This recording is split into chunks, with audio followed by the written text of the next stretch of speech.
ये आपके जनसत्ता का आज का संपादकीय पाठ है। देखिए, संपादकीय पाठ ये आर्टिकल, एडिटोरियल आपको प्रारंभिक परीक्षा, लिखित परीक्षा और इंटरव्यू हर जगह मदद पहुंचाते हैं। चाहे आप लोग सिविल सर्विस एग्जाम की तैयारी कर रहे हो या फिर किसी स्टेट पीसीएस एग्जाम की तैयारी कर रहे हो, इन्हें जरूर पढ़ा करिएगा। कोई भी चीज पानी से ज्यादा नरम और लचीली नहीं हो सकती, फिर भी कोई भी ताकत पानी को रोक नहीं सकती। ये किसने कहा है? लाओसे ने कहा है। मध्य पूर्व से उभरता नया शक्ति संतुलन। और इस समय आप देख रहे हैं कि दुनिया भर में बड़ी अशांति फैली हुई है। क्या अशांति फैली हुई है? एक तरफ आप देख रहे हैं कि रूस से यूक्रेन में चल ही रहा है, हमास इजराइल में चल ही रहा है, और आप देख रहे हैं कि ईरान में और ईरान इजराइल और अमेरिका में चल रहा है। देखिए, ये हमारी प्यारी पृथ्वी है, इसमें आप देखेंगे ये हमारा प्यारा भारत है, ये रूस है, यूक्रेन है, यहाँ ईरान देखने को मिल रहा है, तेहरान इसकी राजधानी है। यहाँ आप लोगों को इजराइल देखने को मिल जाएगा, ये भूमध्य सागर है, लाल सागर आपको देखने को मिलेगा, ये अदन की खाड़ी है। यहाँ आप लोगों को फारस की खाड़ी देखने को मिल जाएगी, ये ओमान की खाड़ी है। यहाँ आप लोगों को हॉर्मुज जलडमरू मध्य देखने को मिल जाएगी। तो किसी क्षेत्र की भौगोलिक स्थिति, प्राकृतिक संसाधन और समुद्री मार्ग, पर्वत, रेगिस्तान और सीमाएं यह तय करती हैं कि वहां की राजनीति, सुरक्षा नीति और कूटनीति किस दिशा में विकसित होगी।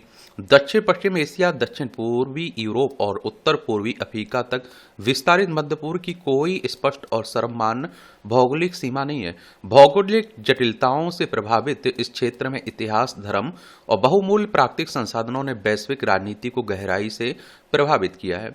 ऊर्जा संसाधनों की पिछड़ता, सामरिक समुद्री मार्गों की उपस्थिति और महाशक्तियों के परस्पर हितों के टकराव ने मध्य पूर्व की राजनीतिक परिस्थितियों को और जटिल बना दिया है। लंबे समय से राजनीतिक अस्थिरता, संघर्ष और हिंसा से जूझता हुआ मध्य पूर्व कई दशकों से अंतर्राष्ट्रीय कूटनीति और वैश्विक शक्ति संतुलन का सबसे संवेदनशील और निर्णायक केंद्र बना हुआ है। मध्य पूर्व में शक्ति संतुलन कुछ प्रमुख महाशक्तियों के हितों और उनके साझेदार देशों के आसपास घूमता रहा है, और इन देशों की ताकत, सैन्य क्षमता, ऊर्जा संसाधनों और अर्थव्यवस्था भू राजनीतिक स्थिति और कूटनीतिक प्रभाव से तय होती है। और इस क्षेत्र में अमेरिका का प्रभाव पिछले कई दशकों से अंतर्राष्ट्रीय राजनीति का एक महत्वपूर्ण पहलू रहा है। विशाल तेल संसाधन और सामरिक भूगोल के कारण द्वितीय विश्व युद्ध के बाद से ही अमेरिका ने इस क्षेत्र में अपनी कूटनीतिक, आर्थिक और सैन्य उपस्थिति को मजबूत करता रहा है। अमेरिका ने क्षेत्रीय संतुलन बनाए रखने के लिए कई क्षेत्रीय देशों के साथ रणनीतिक साझेदारी विकसित की है। मध्य पूर्व में अमेरिका का बढ़ता प्रभाव क्षेत्रीय संकटों का एक प्रमुख कारण माना जाता है। अमेरिका ने अपने सामरिक, आर्थिक और राजनीतिक हितों की रक्षा के लिए इस क्षेत्र की राजनीति में लगातार हस्तक्षेप किया है, और जिससे स्थानीय शक्ति संतुलन प्रभावित हुआ है। अमेरिका की सक्रिय उपस्थिति ने एक और सुरक्षा और सहयोग का आधार मजबूत किया, वहीं इसने क्षेत्रीय संकटों और राजनीतिक अस्थिरता को भी जन्म दिया। मध्य पूर्व में ईरान को अमेरिका का सबसे बड़ा क्षेत्रीय प्रतिद्वंदी माना जाता है, और इसके पीछे ऐतिहासिक, वैचारिक और सामरिक कारण जुड़े हुए हैं। 1979 की धार्मिक क्रांति के बाद ईरान ने पश्चिमी प्रभाव और विशेष रूप से अमेरिका के प्रभुत्व का खुलकर विरोध किया। अमेरिका, उसके सहयोगी देशों को आशंका है कि यदि ईरान परमाणु हथियार क्षमता हासिल कर लेता है तो मध्य पूर्व में शक्ति संतुलन बदल सकता है। इसी कारण आर्थिक प्रतिबंध, कूटनीतिक दबाव और सैन्य तनाव की स्थिति बार बार उत्पन्न होती रही है। इसका प्रभाव पूरे क्षेत्र की राजनीति, सुरक्षा व्यवस्था और शक्ति संतुलन पर पड़ता है, और जिससे समय समय पर नए संकट और तनाव पैदा होते रहते हैं। ईरान पर हुए हमलों के बाद मध्य पूर्व और वैश्विक राजनीति के सामने कई गंभीर चुनौतियां उभर कर सामने आई हैं। इस संकट के प्रभाव पूरे क्षेत्र और अंतर्राष्ट्रीय व्यवस्था पर पड़ सकते हैं। अगर यह संघर्ष लगातार बढ़ता है तो इसके दायरे में कई अन्य देश भी आ सकते हैं। संघर्ष के कारण वैश्विक तेल आपूर्ति बाधित हो रही है, अंतर्राष्ट्रीय बाजार में ऊर्जा संकट पैदा हो गया है, और इस संघर्ष के कारण कई देशों को अपने रणनीतिक और आर्थिक पक्ष तय करने पड़ सकते हैं, और जिससे अंतर्राष्ट्रीय राजनीति में नए ध्रुवीकरण की स्थिति बन सकती है। युद्ध और सैन्य टकराव के कारण विस्थापन, आर्थिक अस्थिरता और सामाजिक तनाव बढ़ सकते हैं, और जिससे पूरे क्षेत्र में मानवीय स्थिति और गंभीर हो सकती है। ईरान पर हमलों के बाद स्थिति केवल क्षेत्रीय संकट नहीं रही, बल्कि यह वैश्विक सुरक्षा और स्थिरता के लिए भी एक बड़ी चुनौती बन गई है। मध्य पूर्व की जटिल राजनीति में अमेरिका, रूस और चीन के बीच बढ़ती रणनीतिक प्रतिस्पर्धा को नजरअंदाज नहीं किया जा सकता है। ईरान पर हुए हमलों के बाद यह प्रतिस्पर्धा और अधिक संवेदनशील हो गई है। अमेरिका आप देखिए, अमेरिका उसके सहयोगी देशों की सक्रियता के बीच रूस और चीन भी इस क्षेत्र में अपनी राजनीतिक और आर्थिक हितों को सुरक्षित रखने की कोशिश कर रहे हैं। रूस पहले से ही सीरिया, लेबनान, सऊदी अरब जैसे क्षेत्रों में प्रभाव बनाए हुए हैं, जबकि चीन ऊर्जा आपूर्ति और व्यापारिक मार्गों के कारण मध्य पूर्व के साथ अपने संबंध लगातार मजबूत कर रहा है। बदलती परिस्थितियों में अगर ईरान की सामरिक और राजनीतिक स्थिति कमजोर होती है तो मध्य पूर्व में अमेरिका का प्रभाव और अधिक मजबूत हो सकता है। यह स्थिति रूस और चीन के लिए एक बड़ा रणनीतिक झटका मानी जाएगी और रूस लंबे समय से पश्चिमी प्रभाव को संतुलित करने के लिए ईरान को एक महत्वपूर्ण साझेदार के रूप में देखता रहा है, और जबकि चीन ऊर्जा आपूर्ति, व्यापारिक मार्गों और क्षेत्रीय स्थिरता के कारण ईरान के साथ अपने संबंधों को महत्वपूर्ण मानता है। इसी कारण रूस और चीन नहीं चाहते कि ईरान पूरी तरह से कमजोर पड़े या मध्य पूर्व में उसका प्रभाव समाप्त हो जाए। दोनों देश कूटनीतिक समर्थन, आर्थिक सहयोग और अंतर्राष्ट्रीय मंचों पर राजनीतिक संतुलन के माध्यम से ईरान को सहारा देने की कोशिश करते रहे हैं। अमेरिका और इजरायल के भीषण हमलों के बीच और अयातुल्ला खामनेई की मौत तथा कई महत्वपूर्ण सुरक्षा अधिकारियों के मारे जाने के बाद भी ईरान की संस्थाएं और सत्ता तंत्र बाहरी व्यवस्थाओं को बनाए रखने में न केवल कामयाब हुए बल्कि उन्होंने जबरदस्त प्रतिकार भी किया, जो अपूर्व है। यदि ईरान में सत्ता परिवर्तन नहीं होता और वर्तमान धार्मिक और राजनीतिक व्यवस्था ही कायम रहती है तो इस स्थिति में अमेरिका और उसके सहयोगियों के लिए सामरिक और आर्थिक चुनौतियां बढ़ सकती हैं। ईरान की क्षेत्रीय सक्रियता, समुद्री मार्गों पर उसका प्रभाव और ऊर्जा आपूर्ति से जुड़ी संभावित अस्थिरता अमेरिका तथा उसके साझेदारों के लिए आर्थिक और रणनीतिक संकट को भी बढ़ा सकती है। ऐसे में मध्य पूर्व में तनाव लंबे समय तक बना रह सकता है और वैश्विक राजनीति पर भी इसका व्यापक प्रभाव पड़ सकता है। अगर ईरान इस युद्ध या सैन्य टकराव से मजबूत होकर निकलता है तो इसके क्षेत्रीय और वैश्विक प्रभाव काफी व्यापक हो सकते हैं। सबसे पहले इसका असर मध्य पूर्व के शक्ति संतुलन पर पड़ेगा। ईरान की मजबूत स्थिति से इजरायल और खाड़ी देश क्षेत्र के कई देशों की सुरक्षा चिंताएं बढ़ सकती हैं और इससे ईरान के क्षेत्रीय प्रभाव में और अधिक विस्तार हो सकता है और इससे मध्य पूर्व में अमेरिका समर्थक और ईरान समर्थक ध्रुवों के बीच प्रतिस्पर्धा और तीव्र हो सकती है। इसका असर वैश्विक राजनीति पर दिखाई दे सकता है। ईरान का मजबूत होना अमेरिका की क्षेत्रीय रणनीति के लिए भी चुनौती बन सकता है। इससे अमेरिका के प्रभाव को संतुलित करने की कोशिश करने वाले रूस और चीन के साथ ईरान के संबंध और मजबूत हो सकते हैं। इसका प्रभाव ऊर्जा राजनीति पर पड़ सकता है। मध्य पूर्व वैश्विक तेल और गैस आपूर्ति का प्रमुख केंद्र है, इसलिए ईरान की मजबूत स्थिति ऊर्जा बाजार और समुद्री मार्गों की सुरक्षा पर भी प्रभाव डाल सकती है। इसलिए तो आप लोग देख रहे हैं कि इजरायल और जो खाड़ी के देश हैं ना, ये चाहते हैं कि ईरान को पूरी तरह से खत्म कर दिया जाए, उसे अध कुचलाना छोड़ा जाए, क्योंकि और वो खतरनाक तरीके से रिएक्ट करेगा। जाहिर है कि अमेरिका और इजरायल की ईरान के साथ संघर्ष के परिणाम वैश्विक शक्ति संतुलन और अंतर्राष्ट्रीय कूटनीति पर गहरा असर डाल सकते हैं।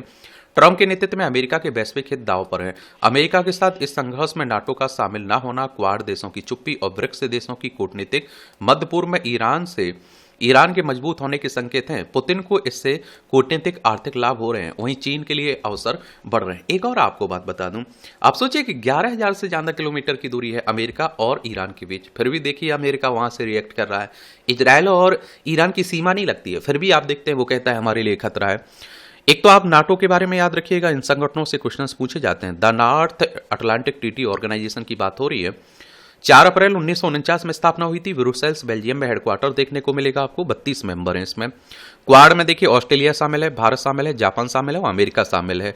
और ब्रिक्स की बात करें तो इसमें आप देखते हैं कि ईरान भी शामिल है, ये भी आप लोग याद रखिएगा। ब्रिक्स ऑर्गेनाइजेशन की बात कर रहा हूँ। 16 जून 2009 में इसकी स्थापना हुई थी। इसमें आप देखते हैं क्या क्या है, ब्राजील है, China, Egypt, Ethiopia, India, Indonesia, Iran, Russia, South Africa, United Arab Emirates देखने को मिल जाएगा। बाकी आप लोगों को क्या लगता है कब जाकर ये युद्ध खत्म होगा? प्रकृति की शोभा। हजारी प्रसाद द्विवेदी का बहुत रोचक ललित निबंध है, आम फिर बोर आ गए। यह इतनी कमाल की रचना है कि इसे बार-बार पढ़ने को मन करता है। इसमें लेखक कहते हैं कि हर साल मेरी आंखें इन्हें ही खोजती है। वे बताते हैं कि बचपन में सुना था कि वसंत पंचमी से पहले अगर आम्र मंजरी दिख जाए तो हथेली पर रगड़ लेना चाहिए, क्योंकि ऐसी हथेली साल भर तक बिच्छू के जहर को आसानी से उतार सकती है। इसी संदर्भ को आगे बढ़ाते हुए वे बताते हैं कि अब हथेली से तो नहीं रगड़ता, पर बसंत पंचमी से पहले जब कभी आम्र मंजरी दिख जाती तो बिच्छू की याद अवश्य आती है। आम संसार की सबसे मीठा फल है और ग्रामीण इलाकों के बाग बगीचे तो एक प्राकृतिक शोभा ही है, लेकिन अब देखा जा सकता है कि शहरों में जिनके पास जमीन का छोटा टुकड़ा भी कहीं बचा हुआ है, वे एक छोटा ही सही आम का पेड़ लगा लेते हैं। अगर कहीं मोहल्ले या किसी के घर के प्रांगण में आम के पेड़ लगे हुए हैं तो इस मौसम में उन पर नजर जाना स्वाभाविक है। इन दिनों इन पेड़ आम मंजरियों से लदे हुए हैं। इन्हें आम भाषा में बोर भी कहते हैं। क्या बोर? यह पहचान बुराने शब्द से निर्धारित हुई है। दरअसल बुराने के कई अर्थ भी हैं। अक्सर आम के मौसम में जितने पड़े होते हैं उनमें से आधे पर ही बौर आते हैं, मानो इन्होंने बारी तय कर रखी है हो कि इस बार तुम, अगली बार हम। पिछले साल भी ऐसा ही हुआ था, मगर कई बार सभी पेड़ बौर से लद जाते हैं। इस बार ऐसा क्या है कि सब मंजरी के भार से झुके जा रहे हैं? क्या मौसम के चक्र को देखते हुए ये अपनी संततियों को बचाने का प्रयास कर रहे हैं? अधिक मंजरियां या बोर, यानी कि अधिक फल, अधिक बीज, अधिक पेड़ और सृष्टि का चलता अनंत चक्र। जब आम पर बोर आते हैं तो माना जाता है कि इस बार आम खूब फलेंगे, और लोगों का इस कल्पना में जाना स्वाभाविक होता है कि इस बार आम खूब खाएंगे, अचार बनेगा, चटनी बनेगी, खटाई सुखाई जाएगी, आम के तरह तरह के शरबत की बहार होगी। मगर जो लोग प्रकृति के चक्र को समझते हैं उनके भीतर भी एक प्रार्थना मन चलती रहती है कि आम के पेड़ आंधियों से बच जाए। आंधी आती है तो जैसे ही इन्हें उजाड़ देती है। एक कहावत मशहूर है कि आंधी के आम। दरअसल जब आंधी आती है तो बहुत सी आमियां नीचे गिर जाते हैं, इन्हें बटोरने वाले आ पहुंचते हैं। मंडी में आवक बढ़ती है। गांव और कस्बों में अक्सर लोग आंधी के बाद कच्चे आम और अमिया खरीदने बाजार जाते हैं, जिससे सस्ते दामों पर इन्हें खरीद सकें। अब शहर के वासी बन गए जो लोग कभी गांवों के वासी होंगे, उन्हें याद होगा कि किस तरह बच्चों को पेड़ के नीचे मिली अमिया बटोरने का बड़ा शौक होता था। शायद इससे बड़ा उपहार उस समय उनके लिए और कोई नहीं होता था। आज भी गांव के कई बच्चे अक्सर अपने पास नमक और लाल मिर्च पुड़िया में बांध कर रखते हैं। अमिया मिली नहीं पहुंचकर नमक मिर्च के साथ आप देखते हैं कि मुंह में, और दिल्ली में ना जाने क्यों जमीन पर गिरे फल उठाने में लोग संकोच करते हैं, जबकि जो फल या सब्जियां मंडी में बिकने आती हैं वे जमीन की ही पैदाइश होती है। मिट्टी ना हो तो कोई फल ना हो, लेकिन शायद यह सोच हावी है कि नीचे गिरा कोई फल बीमार कर सकता है। अपनी हैसियत का सवाल भी है, अगर कोई जमीन से फल उठाते देखेगा तो क्या कहेगा। दक्षिण में आप देखिए आम सर्दियों के मौसम में लगते हैं। जनवरी के महीने में आमों से लदे वृक्ष दिखाई देते हैं। ये भी प्रकृति की गजब लीला ही है कि उत्तर भारत में आम गर्मियों का राजा है तो दक्षिण में सर्दियों का। कोयल की कूकू सुनकर यह घोषणा की जा सकती है कि आम का मौसम आ गया। फक्ता भी सुर में गाती है, गर्मी की सूचना देती है। भारत में आम की 1000 से अधिक किस्में पाई जाती हैं। इनमें से प्रमुख दशहरी, अल्फांसो, केसर, चौसा, सफेदा आदि। उत्तर प्रदेश में दशहरी आम की पैदावार सबसे ज्यादा होती है। अल्फांसो महाराष्ट्र और गोवा का सबसे मशहूर आम है। यूं भी भारत को दुनिया का सबसे बड़ा आम उत्पादक देश माना जाता है। उत्तर प्रदेश के मलिहाबाद में रहने वाले हाजी कलीमुद्दीन 84 वर्ष के हैं। उनके पास आम का 125 साल पुराना पेड़ है, और इस एक ही पेड़ पर उन्होंने कलम लगाने और या फिर ग्राफ्टिंग के जरिए 300 प्रकार के आम लगा रखे हैं। कई बार भारत के कुछ मशहूर लोगों के नाम पर भी आम के नाम रख दिए जाते हैं। आम का फल ही नहीं, आम के पत्ते भी बहुत काम के होते हैं। अक्सर शुभ कार्यों में इनका प्रयोग होता है। नए घर में जाना हो या किसी का विवाह हो तो दरवाजे पर इनके पत्तों का बंधनवार पूजा हो तो इससे इनके पत्तों से ही जल छिड़काव। आम की गुठलियों को चूल्हों की राख में भूनकर खाया जाता है। औषधियों में भी इनका प्रयोग होता है। मगर मुख्य सवाल अब यह है कि अपने प्राकृतिक रूप में आम कितने लोगों को हासिल हो पाता है, खासतौर पर वैसा आम जो पेड़ पर ही पक जाए और किसी के सामने टपके। ये आप देखिए टिप्पणियां देखना हुआ कर तो देख सकते हैं। इसकी पीडीएफ आपको एजुकेशन सर्कल प्लेटफॉर्म है ना टेलीग्राम पर, वहां डाल दी जाती है, तो वहां से जाकर आप लोग देख सकते हैं। आशंका के आगे पश्चिम एशिया में ईरान पर इजरायल और अमेरिका के हमले के बाद दिनों दिन हालात जटिल होते जा रहे हैं। साफ है कि युद्ध का प्रत्यक्ष असर भले ही हमले की जद में आए देशों में पड़ रहा हो, लेकिन इसकी वजह से अब दूसरे वैसे देश भी प्रभावित होने लगे हैं जो अपनी कई जरूरतों के लिए मध्य पूर्व के देशों पर कम या ज्यादा निर्भर हैं। हमारे देश में गैस किल्लत आप देख ही रहे, तेल के दाम बढ़ ही रहे हैं। उदाहरण के तौर पर ईरान ने जब से हॉर्मुज जलमार्ग को बाधित किया, तब से उस रास्ते से तेल और गैस से लेकर जाने वाले लगभग सभी देशों के जहाजों का भी रास्ता बंद है। कुछ खास स्थितियों में आंशिक इजाजत दी जा रही है, लेकिन उसके सहारे आने वाले दिनों के व्यापक संकट को लंबे समय तक नहीं टाला जा सकता है। तेल और गैस की आपूर्ति में भारी कमी की वजह से उपजे मुश्किल से निपटने के लिए भारत ने रूस सहित अन्य विकल्पों की ओर रुख किया है, मगर इससे स्थितियों को सामान्य बनाने में सीमित मदद ही मिलेगी। यह बेवजह नहीं है कि वैश्विक स्तर पर कच्चे तेल की कीमतों में उछाल के बीच भारत में भी शुक्रवार को उच्च श्रेणी के पेट्रोल में करीब ₹2, औद्योगिक उपयोगकर्ताओं को बेचे जाने वाले डीजल में ₹22 की बढ़ोतरी की गई।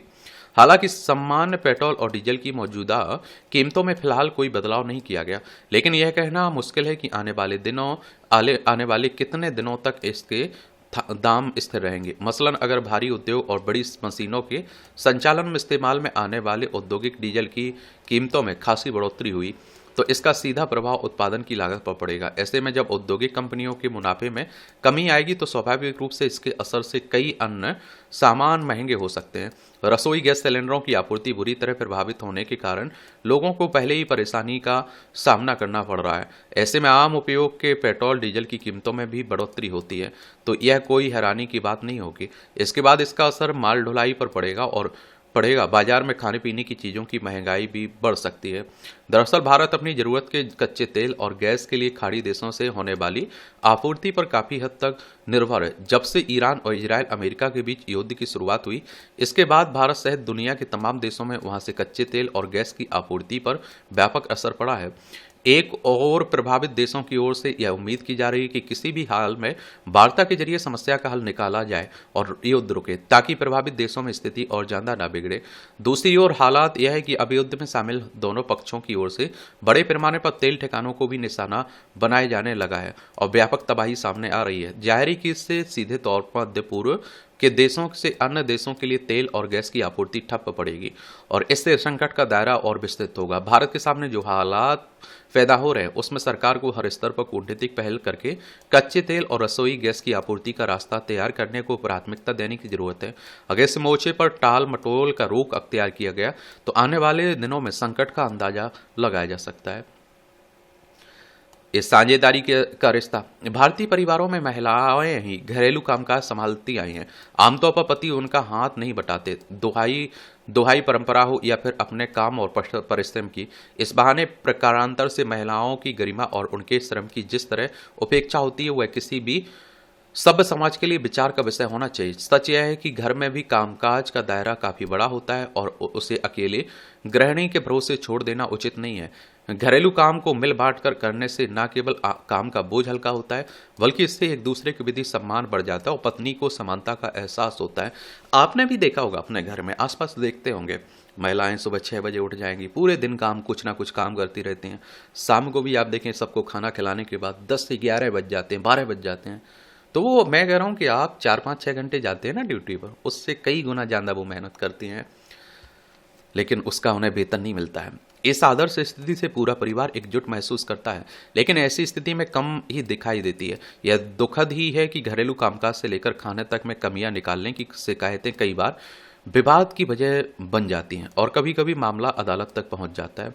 ऐसे ही एक मामले में तलाक मांग रहे पति से शीर्ष न्यायालय ने कहा कि पतियों को भी घर के कामकाज की जिम्मेदारी उठानी चाहिए, क्योंकि आपने घरेलू सहायिका से नहीं, जीवन संगिनी से शादी की। इसमें कोई दो राय नहीं कि घर में खाना पकाना हो या साफ सफाई करना हो, अगर पति पत्नी की भागीदारी हो तो इससे परस्पर समानता सम्मान का भाव पैदा होता है। और इसकी अहमियत केवल काम में सहयोग तक सीमित नहीं है, बल्कि यह महिला के व्यक्तित्व और उसकी अस्मिता से जुड़ा प्रश्न है।